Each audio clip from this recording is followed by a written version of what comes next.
हाँ, तो बात हुई मेघा जी भाषा की। अब मैं ये जानना चाहूँगी कि जब हम इंटरव्यूज़ फेस करते हैं, आपको इंग्लिश आती भी है बहुत अच्छी तरह से, आप बहुत अच्छी तरह से कम्युनिकेट करते हैं, लेकिन बॉडी लैंग्वेज, यहाँ पर मैं जानना चाहूँगी कि बॉडी लैंग्वेज कितनी ज़रूरी है इंटरव्यू जब आप फेस करते हैं तब? जी। बहुत बार ऐसा होता है कि हमारा जो कॉन्फिडेंस है जी। वो लो हो जाता है एक ऐसी सिचुएशन में जहां हमें पता है कि हमें टेस्ट किया जा रहा है। वो टेस्ट वर्ड ही हमें नर्वस कर देता है। एग्जैक्टली। ये नर्वसनेस है और बिल्कुल। कुछ नहीं।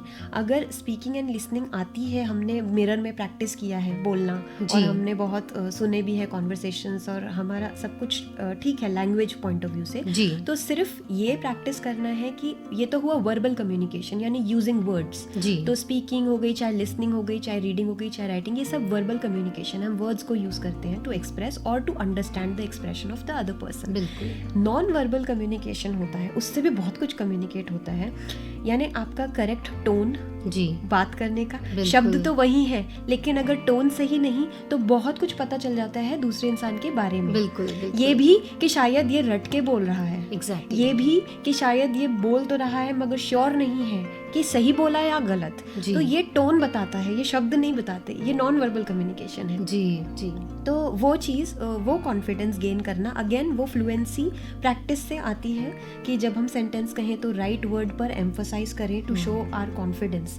सेंटेंस के अंदर हर वर्ड इक्वली एम्फसाइज नहीं होता, इंपॉर्टेंट वर्ड्स, वॉइस मॉड्यूलेशन जिसको हम कहते हैं, मॉड्यूलेशन प्रैक्टिस करना होता है, इनंसिएशन होता है, कई चीज़ें हैं इसमें, करेक्ट प्रोनाउंसिएशन होता है कि आपने अभी सीखा है या बहुत टाइम से हम उसमें प्रैक्टिस करते आ रहे हैं, तो करेक्ट प्रोनाउंसिएशन से बहुत फर्क पड़ता है। मैं आपको छोटा सा एग्जांपल दूं जी कि CONTENT कंटेंट, अब वो कंटेंट भी होता है, वो कंटेंट भी होता है, बिल्कुल, लेकिन दोनों में फर्क है। अगर मैं कहती हूँ I am happy with my work, I am content with my life, यानी मैं सेटिस्फाइड हूँ, खुश हूँ, और संतुष्ट हूँ, संतुष्टि, दैट्स कंटेंट। और अगर मैं कहूँ that I am writing a book and I am a content writer, so then I am not a content writer, I am a content writer. Spelling तो सेम है पर प्रोनाउंसिएशन से मीनिंग में बिल्कुल फर्क आ गया। बिल्कुल। तो वो करेक्ट प्रोनाउंसिएशन सीखना अगेन ये लिसनिंग से ही होता है। हमें कैसे स्पीक करना है, जब तक हमने लिसन नहीं किया हमें कैसे पता चलेगा। बिल्कुल। तो वो हमारे आसपास जो लोग हैं वो करेक्ट प्रोनाउंस कर रहे हैं कि नहीं, ये भी जरूरी नहीं। बिल्कुल। इसीलिए नेटिव स्पीकर्स को ही सुनना चाहिए।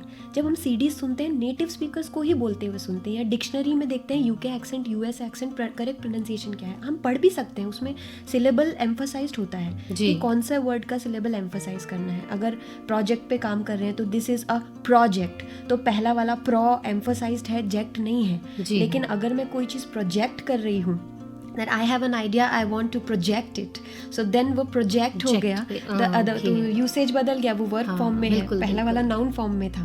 तो सेम स्पेलिंग है लेकिन करेक्ट प्रोनाउंसिएशन बहुत इंपॉर्टेंट होता है, और वो बताता है कि आपका कॉन्फिडेंस कितना है उस लैंग्वेज के ऊपर, आपकी पकड़ कितनी है। वो फिर साथ में जब हम बोलें, ये लैंग्वेज यूज़ करें, तो बॉडी लैंग्वेज जहाँ तक है वहाँ अगर हमारा प्रोनाउंसिएशन करेक्ट है, हमें मालूम है वोकैबुलरी करेक्ट है, तो कॉन्फिडेंस अपने आप थोड़ा बढ़ता है। जी। दूसरा आई कॉन्टैक्ट, फिर डर किस बात का, जब हमें भाषा आती है, सही बात है, तो फिर डर क्यों, फिर हम उसको आई कांटेक्ट कर सकते हैं, कॉन्फिडेंटली उसके फेस में देख सकते हैं। अगर गलत भी बोल गए तो ये एक्सेप्ट कर सकते हैं कि हमने I want to repeat it, सही बात है ना, I am sorry I just said that, let me just think over it. हम उनसे टाइम भी बाय कर लेते हैं। बहुत कॉन्फिडेंट पर्सनालिटीज होती है जो इंटरव्यू के टाइम पर ये कह सके, can you give me a minute, I want to think about it, rather than कि सीधा बोलना शुरू किया, मालूम नहीं क्या बोल रहे हैं, आगे चले गए, पीछे जा रहे हैं, कंफ्यूजन क्रिएट कर रहे हैं। उससे ज़्यादा इंपॉर्टेंट है आप अपना टाइम बाय कर लें, कॉन्फिडेंटली कहें। इवन कई बार आप इंटरव्यूअर को रिपीट करने के लिए कह सकते हैं पूरे कॉन्फिडेंस के साथ, सर बिल्कुल, मतलब कॉन्फिडेंस बहुत मैटर करता है, can you please repeat it, उनको क्वेश्चन रिपीट करने के लिए बोल सकते हैं, ये कॉन्फिडेंस है। जी,